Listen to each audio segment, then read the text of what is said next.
So as you can see, I take my time. And Chippewa Woods patterns are really cool because they're red lined. So it's a lot easier to keep your blade on the line. You don't lose the blade in sight with the line. And as I said, the eyes are the most important. And this is the cradle to the eyes. And as I said before, the blade's old, so I'm taking my time. I'm not trying to put any stress on the blade, so that's why I'm kind of going about the fat blade method as far as doing these big curves. And I'm cutting cherry right now. And cherry is a very hard wood that likes to burn. So it's a good wood to go slow at anyway.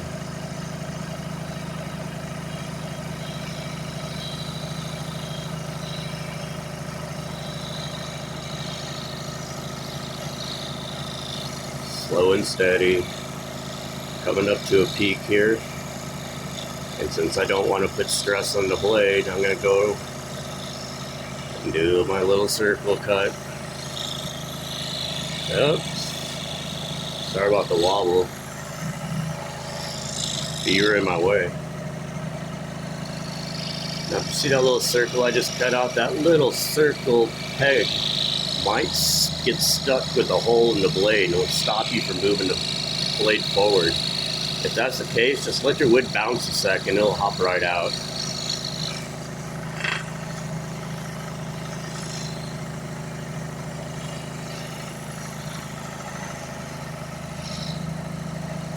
I do that circle so I can carefully line my blade up again. Now that little peg's still in there, so I don't know if it's going to slip down and let me show you about the little bounce or not.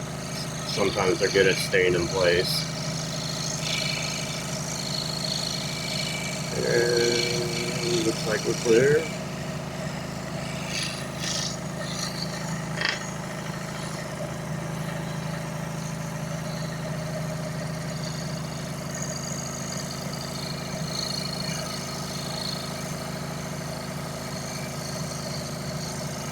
Now it's tough to see, but I'm staying just to the outside of the line. I'm not cutting on the line exactly, because I want a little bit of sanding room if I don't make these cuts exact.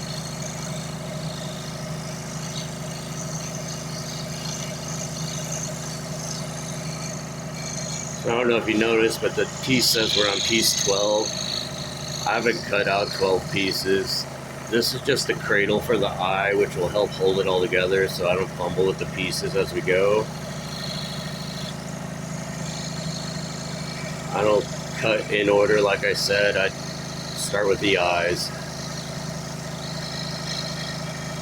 What's nice about Chippewa Woods patterns, he explodes them, meaning he separates all the pieces. So it's a lot easier to Frankenstein his pieces together, meaning you use scrap wood. Because you're not using much wood, the pieces are so small. So through intarsia, you will become a wood hoarder, if you're anything like me.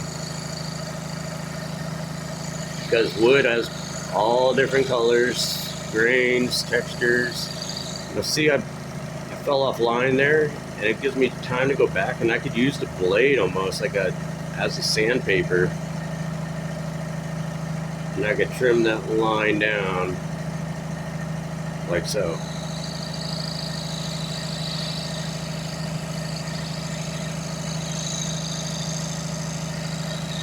Reminder, these pieces are small. You don't want to go crawling around on the ground. This piece here is big enough it's not going to fall through the bottom when it releases at the end.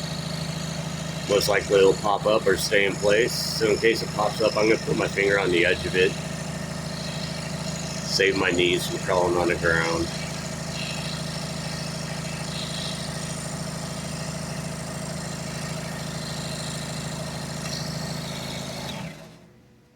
Done.